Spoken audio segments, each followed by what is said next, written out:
Hey there, welcome to Up Until Now with Kristen, where we are healing from yesterday's hurts, allowing God to redeem our story, and finding hope for our family's future. Up until now, you may have been suffering from old wounds, trying to live in your own strength, or playing it too small. But around here, we know that who you were, or even the person you are today, is not a permanent seal on who you are becoming.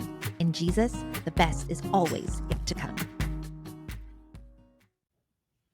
Hey, welcome back to Up Until Now with Kristen Hallinan. I am so excited to welcome our guest today, Rachael Gilbert. We are talking about image and identity today. We'll get a little bit into boundaries. This is a conversation you are not going to want to miss. If you don't already know Rachael, she is an MMFT, an author, an EMDR trained therapist. She's the owner of BBC Health and host of the popular podcast, Real Talk with Rachael. She combines her clinical expertise and personal experience to help women walk confidently in who they are in Christ. She has led thousands of women to freedom through her interactive book, Image Restored: Tear Down Shame and Insecurity to Experience a Body Image Renovation.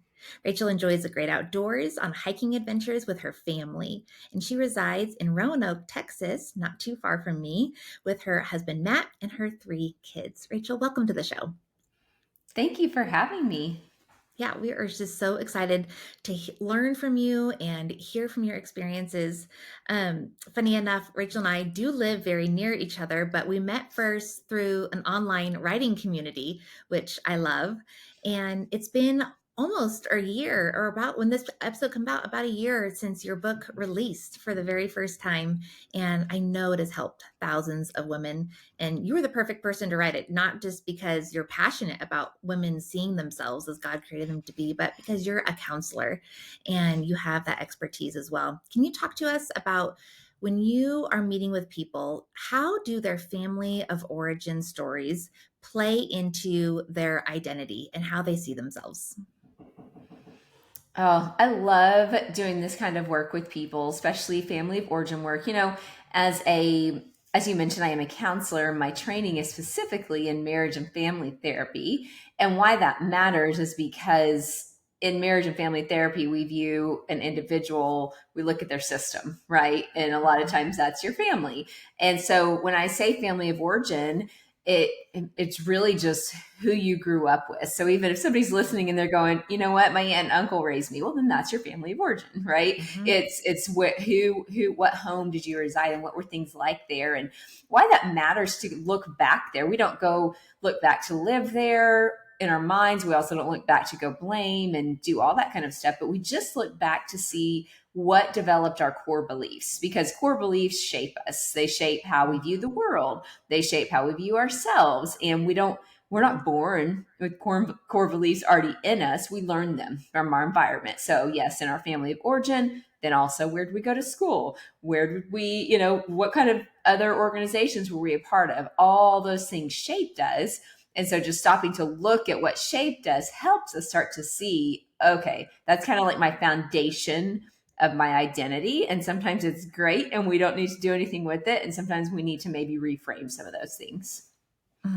That's really helpful. I know family of origin, and then also just like everything around us, all the messages that are bombarding us in the world are shaping that identity as we grow up. But you talk about restoring our image from the inside out instead of the world around us. Can you tell us about that? Yeah, it's a lot of times when we are unsettled in our image. So for some people, that's in their body image, right? In the outward appearance. For some people, it's, my achievements, how much money do I make? Where do I live? Like all that kind of stuff. And it's tempting to do an outside in approach thinking that will fix our insecurities. So if mine was body image related, I might think, you know what, if I could finally lose this weight that I put on, or, if I could finally get to this certain ideal I have, then my insecurities, they'll fall away. And we know that's not true, because if anybody listening has ever done that, I know I have. I lost the weight, got my quote unquote dream body, and there were still insecurities there. And I'm like, wait, what's this about? And it's because I didn't deal with the root issues that were happening and do the inside out approach, which just has that more lasting change. Yeah, that's really good. I think for some of us that have gone through like really difficult childhoods, or maybe we're in a really hard marriage now and life just feels hard, thinking about focusing on our image, our body image, how we think of ourselves, it almost can feel like an extra to do. Like maybe it's not urgent, but it really is costing us a lot. Talk to us about that. How do you see that play out in people's lives? Like what is it costing us when we don't get our image right? Well, I think it costs us how we show up to the world. I think they, even like you said, I feel you. Believe me, I'm a mom myself. Wear lots of hats, and so I get that struggle of I don't feel like focusing on one more thing about me. And honestly, I wouldn't Mhm. blame that person listening who's like, I don't have time in my day to sit and do like this kind of work. But what we don't always realize is that it's not just about us, right? Like it's a domino effect, it's a trickle effect. And so, if me, wherever I'm planted, whether I'm a mom or if I work in the workspace or wherever I am, if I am internally at war within myself, or even not even for some people, it's at war. For some people, it's just disconnected. So Mm, usually if you come from a disordered eating background or a body image distortion of any kind, we've gotten really good at disconnecting, okay, mhm. or silencing messages that our body is sending, that our mind is sending. We've become pros at being able just to tune out to what's really happening in our hearts.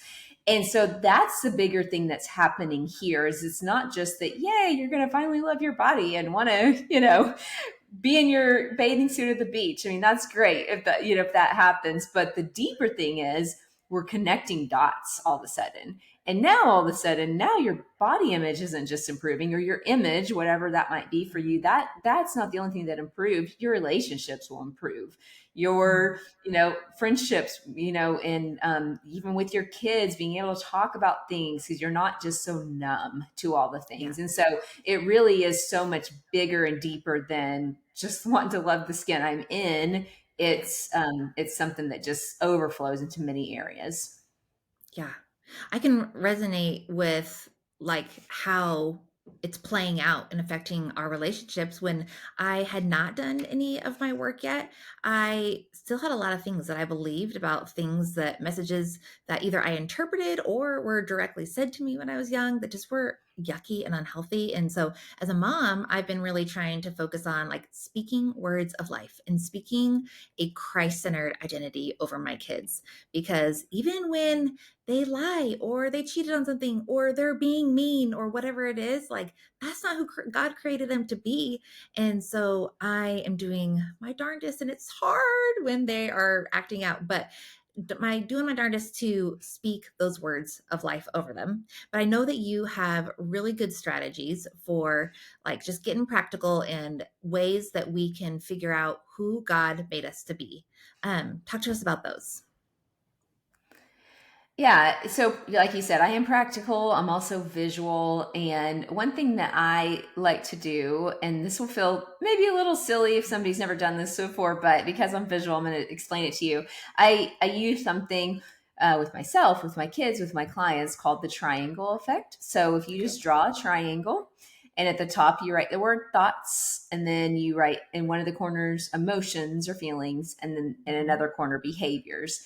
And if you just start to kind of look, so if you isolated just one thought, it could be a negative thought. You could even do this with a positive thought just to see how the positive side of things looks too. Okay. But if you were to isolate one thought and challenge it, just like the word of God tells us, like take your thoughts captive, make them Mm, obedient to Christ. And when we take a thought captive, it is no longer dismissing it, it's not ignoring it, it's just isolating it and going, where did this thought come from? Who sent you? Just like we would if we captured a prisoner of war, right? We've got a captive, and we're like, hey, where did you come from? Who sent you? What is your assignment? And a good way to know if a thought is not from the Lord is that any thought that disempowers you is not from God. And Mm, so if it disempowered me, like, so I could look at the behavior, if the thought made me feel really, oh, that's a shame, or it made me feel, whatever. And then my behavior was, I'm stuck. I can't, I'm not going to move forward. I'm not going to reach out and do this thing that I feel God called me to. That disempowered me. That was the behavior that came there. And so mhm, I'm not saying that you need to sit down and draw a triangle for every single thought you've ever had, but what this does is it starts to program our mind to recognize and become aware of what we're really meditating on and if there's mm, any truth in it.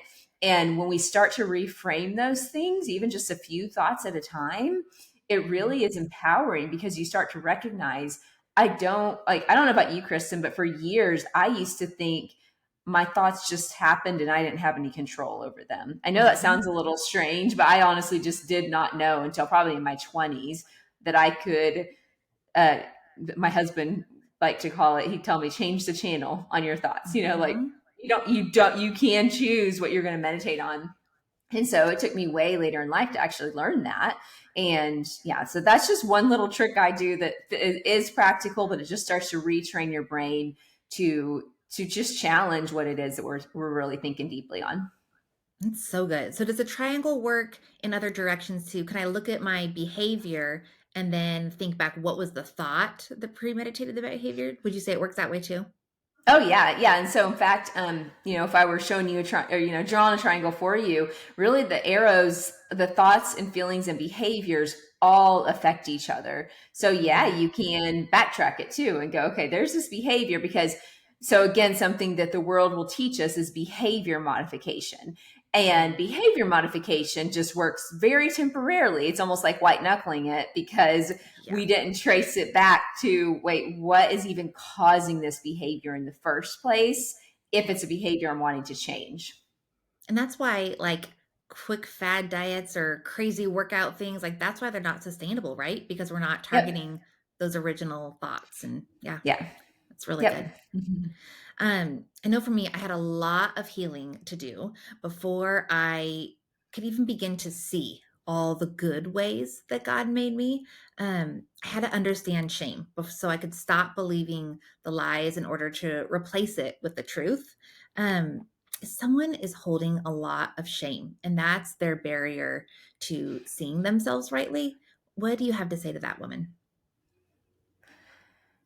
Well, first of all, I would say that whatever shame you're carrying, that is, I'm so sorry that you're, sitting under that weight. It's heavy. Like I've felt that. And that is, whatever it might be linked to, more than likely is not your fault. Mm, And I know for me that was it. Some of the shame I carried for years, I felt like it was my fault, and I think that's the enemy loves to get us to believe that, because then if we think something's our fault, we won't talk about it, right? mhm, We sit with it, we won't tell people about it. And so if you're listening today and you're feeling that shame, the first thing I'd love for you to do is tell somebody about it. mm, But start with the Lord, of course, but then tell a friend. I'm glad you're listening in and hearing this conversation today. And then doing that work, Kristen, I love that you mentioned you had to do some work around it. And a lot of times I'm also curious, when we think about shame or any strong emotion, I like to ask people, where do you feel that in your body? Because our body often will, kind of hang on to things. And oftentimes when we can feel something strongly, like, so for example, if I brought up my shame and I really feel a pit in my stomach around it, what that mhm, tells me is there's probably some unprocessed trauma, and our emotions actually get stuck in those traumatic memories. And that's why you'll just feel something super strong and you can tie the emotion and connect it to your body. And once we actually process through that emotion, you will not have the same, we'll know, we call it a clear body scan is what we call it when we okay. process through. And you can bring up the memory still. It's not like you forgot about some of those memories, but you can bring it up and you don't still feel that intense, like, Mhm, pit in your stomach or tight traps or something like that. And so that would be the other thing. If somebody's listening is like, man, yeah, it's still super heavy. I can feel it in my gut. I can feel it somewhere. That usually is a sign of your body saying, hey, I would love if we could process some of these things. And that might mean seeing a counselor, or like I said, talking to a friend, talking to somebody where you can process through some of those things. Yeah, that's really great. That's a I know very you simplified version. But Yeah. it's super helpful. No, it helps like imagine what's going on. Yeah. Um, I know you're EMDR trained, and I have done a bunch of EMDR and successfully seen it heal a lot of the pain that I honestly had no clue that I was carrying. I just knew I felt horrible all the time.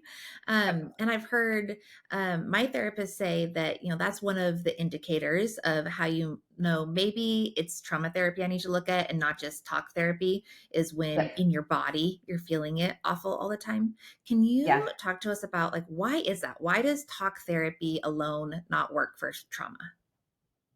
Yes. Oh, I love this question because, again, as a therapist, it's night and day difference when I move somebody from talk therapy over into doing some EMDR work or some trauma work.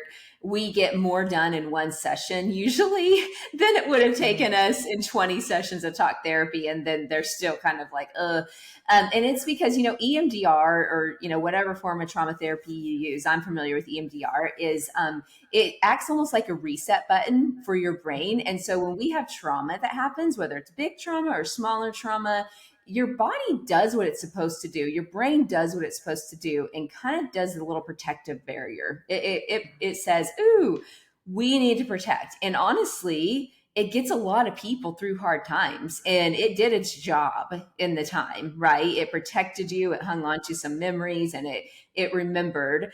So for those listening who don't know, when you're in REM sleep, your eyes are moving side to side, dumping memories from the day, saying, you know what, mm, I don't need to remember that what I had for lunch, but I do want to remember the comment that my friend made to me that really hurt my feelings. So it hangs on to the things that it thinks is protecting you. And there comes a time when you're past the trauma, you're out of the, maybe the toxic home or that relationship or whatever it might be, and you're now stuck years later, and you go, okay, it's time. We need to basically manually go back in and reset, and yeah. tell my brain, hey, you're safe now. That threat is removed. We can now release this. And that's what happens when we do EMDR. We use different forms of bilateral stimulation. You can do it with eye movement. You can do it with tapping. You can do it with butterfly hugs, all kinds of different things that just is stimulating the right left side of our brain, processing through some things, and opening up those memory channels and releasing the emotions that are associated with it. That's so good. Yes. Um, my son's had a lot of success with neurofeedback, and I've seen other people. Is that have a similar process to it? I've heard, I'm not trained on neurofeedback, so I don't want to speak Okay. into it, but yes, Yeah. I have heard similar, yes, great feedback and similar results as well. Yep. Hmm. Yeah. It's awesome. So before I knew that God created me, because I did not become a believer until I was about 20 years old. Did not wasn't raised in a house like that, and honestly, the house I was raised in spoke into my identity in a way that made me feel like if I didn't perform, if I wasn't meeting your expectations, if I wasn't anticipating your needs and taking care of them ahead of time, then I didn't have value and worth. And so my worth and my identity was really attached to what I could do, and it meant a lot of the time in my relationships, I was quieting my voice because it really didn't matter what I thought. It just mattered if I could anticipate your needs. So for somebody who might relate to that, what tips do you have on finding your voice? If you weren't raised in an environment that you felt like your voice was valued, how can we start to find our voice now? Oh, Kristen, this is another great question because I can relate to it as well. It took me well into my adult years to find my voice. And I think there's still some days that I'm like, oh, yeah, use your voice. You have to remind yourself when, when you fall in that land of not knowing your voice and how to use it. And I do think, it is important, like, just like you mentioned, that to recognize what was your upbringing. And again, once you become a believer, really listening to the voice of the Lord first and foremost, because there's a lot of voices out there. And the last thing I know I wanted when I started to find my voice was then for Rachel's voice just to be amplified, right? Like I want it to Yes. be Lord first, like me receiving from him. In fact, even recently, the Lord just reminded me, he said this statement to me. He just said, Rachel, let me minister to you so you can minister to others. Ooh. And like, I just have been starting my days like that. Okay, Lord, minister to me. What do you want to give me today? And so then it's me speaking what I heard the Father say, right? And why that matters, in what I love though about the Lord is we're all still individual, like we're all still his kids. And so we, of Mhm. course, our voices sound different, and we have different needs and things like that. But Yeah. I feel like once we learn to receive from him, then us using our voice becomes an overflow, and I'm unapologetic for it, because I'm like, Mm. this is not just a me thing now. This is also I've been sitting with the Lord, and I know who I am in him, right? And so now if I have a need that I need to express to you, Kristen, a friend or something, and be able to say what's on my heart, and maybe you don't receive it well, it doesn't rock me like it used to, because I'm like, Mm. I know who I am. Like the Lord told me who I was before I even Yes. came to you. I'm not coming to you to tell me who I am. And I think Yeah. that's so what we're looking for in people. We want somebody else to tell us who we are. And Yes. it won't work. It never will meet that need. So I don't know if that answers, like, that's Oh, for yeah. me how I found my voice. So That's so good. I shared a story on socials recently about this was actually from my book. My dad, I did not have a relationship with him for a long time after my parents' divorce. And when he started to integrate a little bit back into our life, we were taking the kids to the park one day, and he got in my car and he kind of like muttered under his breath, like, "This is disgusting. This is so gross." And he's like wiping off the seat, and just felt like my car was so gross. And that was my very unhealed self still back then. And all I heard is like, "You are disgusting, Kristen. You are gross. You are not good enough." And it just like strummed on the heartstrings of abandonment and rejection and all the things I remembered feeling. It just felt like another rejection. It felt like it confirmed that identity I felt about myself. But when I met Jesus and I started to get my identity straight and started to do exactly what you're saying, like, let him speak to me. And so it's his voice coming out. Suddenly I'm like, I could hear those things. And I'm like, Jesus doesn't say I'm disgusting. That's not true about me. And they're able to, roll off my shoulders a little bit easier. So I could really relate to what you're saying. yeah. That's good. I think when we can't find our voice, it's also nearly impossible to put healthy boundaries in our relationships, and especially difficult relationships, because healthier ones, they just kind of do that more naturally. But relationships with difficult people are going to require us to speak up. And especially I found as a mom, like that's my job to speak up on behalf of children that cannot do that yet, or they're just learning how to do that. Um, for somebody who is not yet comfortable setting boundaries, or maybe they've never tried with their mom or with a close friend, um, what does the first step look like?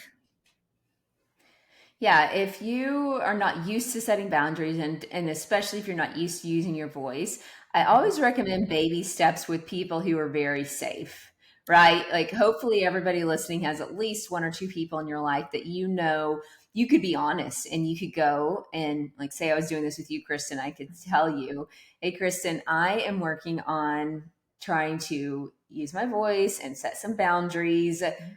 I want to practice with you." Like, Yeah. and I know I did that with my husband. Like, he knew he would see me taking steps, and honestly, he would cheer me on in it too. Right. Mm. Like he would, Yes. encourage me and things like that. And so I really love for everybody to have at least one person in your life. It doesn't, hope maybe it's a spouse or a friend, or a counselor, even, I've done this with clients, that you can just say, okay, this is a safe space. Let's practice.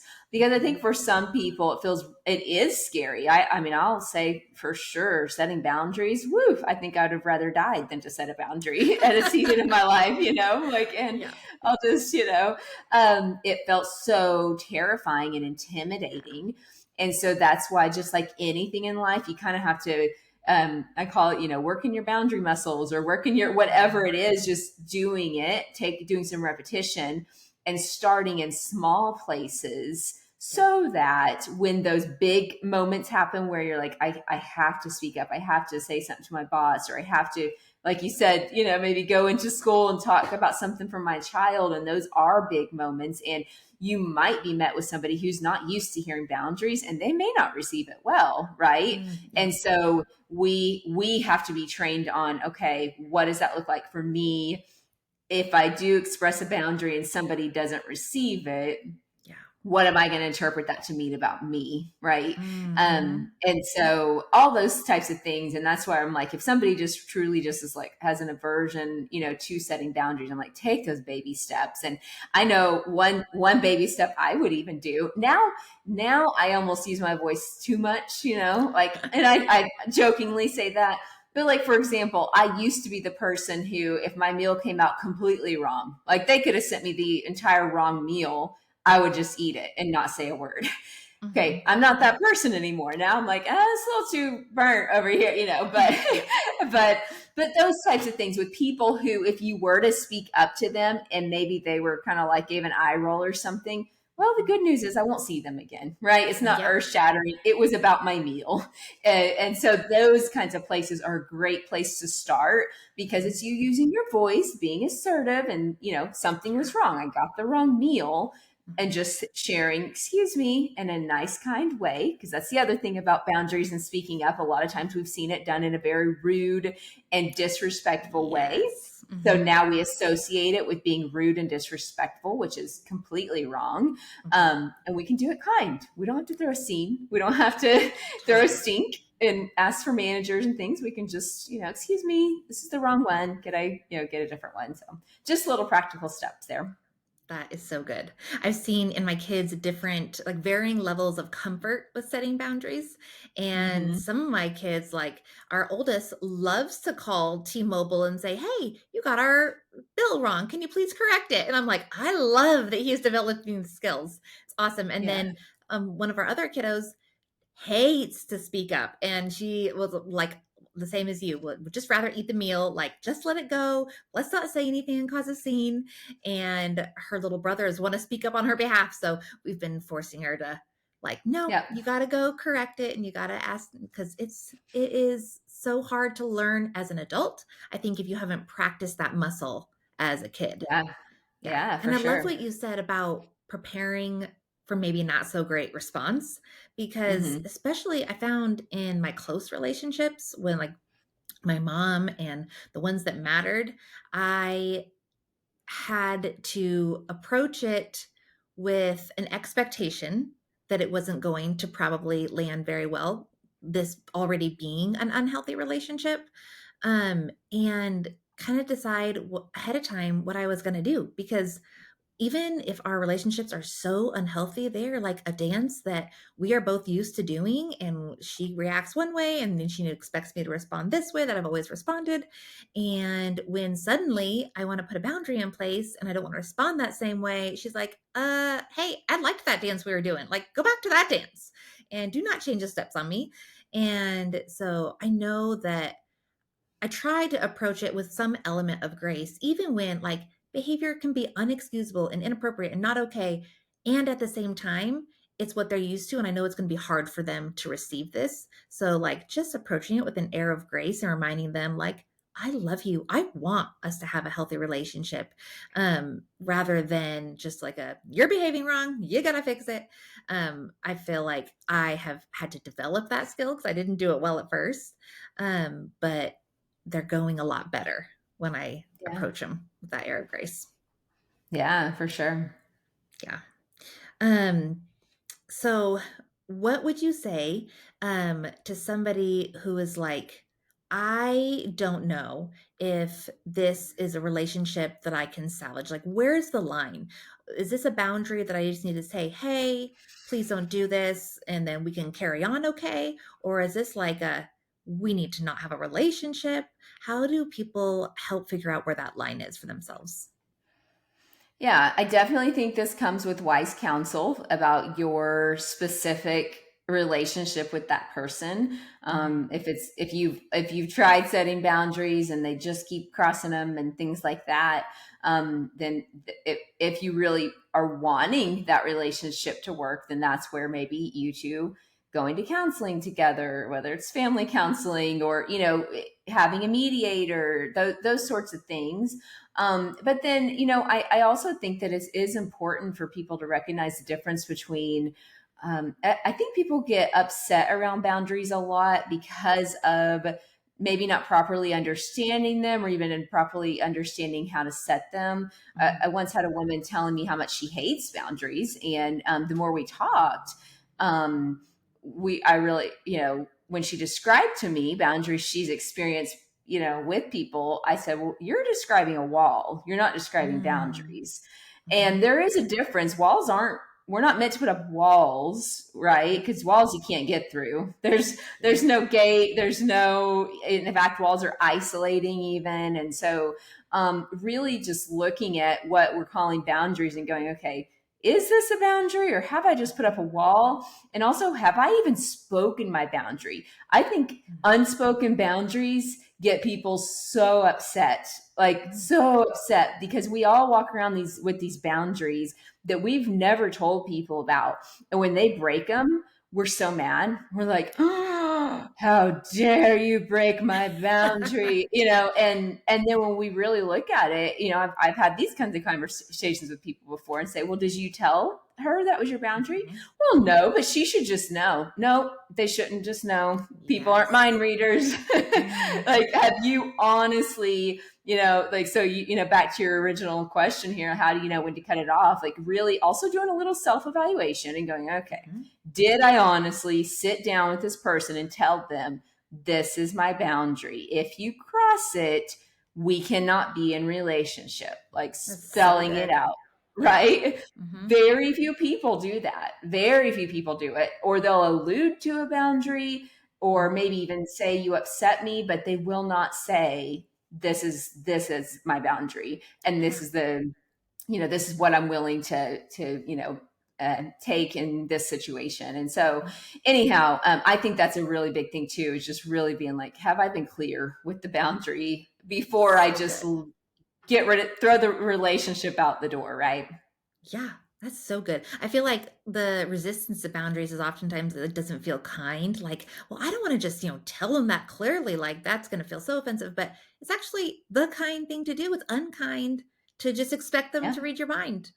And yeah, I feel yeah. like in marriage, oh boy, like expecting my husband Hmm. to read my mind and not Yep. communicating, like it doesn't feel loving when you do that. Or I Yeah. would feel so loved if you could do whatever. Um, when I actually say those things, like 99% of the time, he is like, I'm so glad you told me. Yeah, I'll stop Yep. doing that. Or yeah, I'll start doing that. But, and like I've spent so much time getting worked up about him not doing the things that I Yep. never communicated to him in the first place. Yeah. Yeah. Yeah, it's really good. Same. Yeah. Um, okay, so this is a question I love to ask everybody. Title of this podcast is Up Until Now, and we're talking about the things that maybe used to be true but don't have to be true anymore. Can you tell us about something that you're currently finding freedom from by finishing the sentence, up until now? Up until now, I cared way too much about what people thought of me. Mm. Oh, that's so good. Yeah. Yeah, I feel like And my we all. verse, yeah, yeah. My verse that I stand on for that is Proverbs 29:25. Fear of man proves to be a snare, but whoever trusts in the Lord is kept safe. Yeah. Mm. Oh, I like that. That's about safety. That's really Mm-hmm. good. Yeah, because when we feel safe, I think we're less fearful of what other people are thinking about us. Mm-hmm. Yeah, Yeah. that's really good. Mhm. Thank you. Okay, so I want everyone to really know about your book, Image Restored. And it is not just a book. It's a book, not book you read necessarily, it's a book you do. And so talk to us about the format of it. Yes, it's an interactive workbook. So it's a combo of trade book, which so that means there's actual chapters to read and workbook. And so there's journaling, coloring, videos, some therapeutic activities like the triangle one I just walked y'all through earlier. Mm, And it is interactive because I think people listening can tell I am practical, and I do believe that we have to kind of take what we learn and actually put it into practice, and that's where freedom and healing comes. So that's probably my favorite part of the book. yeah, I love that part that it's a doing because that's, I feel like my brain and probably most people's brain, that's how it sticks in our brain. And we Hmm. like really have to force ourselves to think through how is this affecting us and what choices have I been making. So it's really good. I know everyone is going to love you as much as I love you. Tell us where we can find you and follow you and keep up with all things that you do. Yes. So my website is my main hub, rachelgilbert.com. You just spell Rachel a little different. It's Rachael. And on there, you can find my show, Real Talk with Rachel. You can find the book link as well. And if you want to learn more about the book, you can go to imagerestoredbook.com. And then, of course, just like everybody else, I like to hang out on Instagram and different places there. So Awesome. Thank you so much for sharing all your wisdom with us today. thank you, Kristen.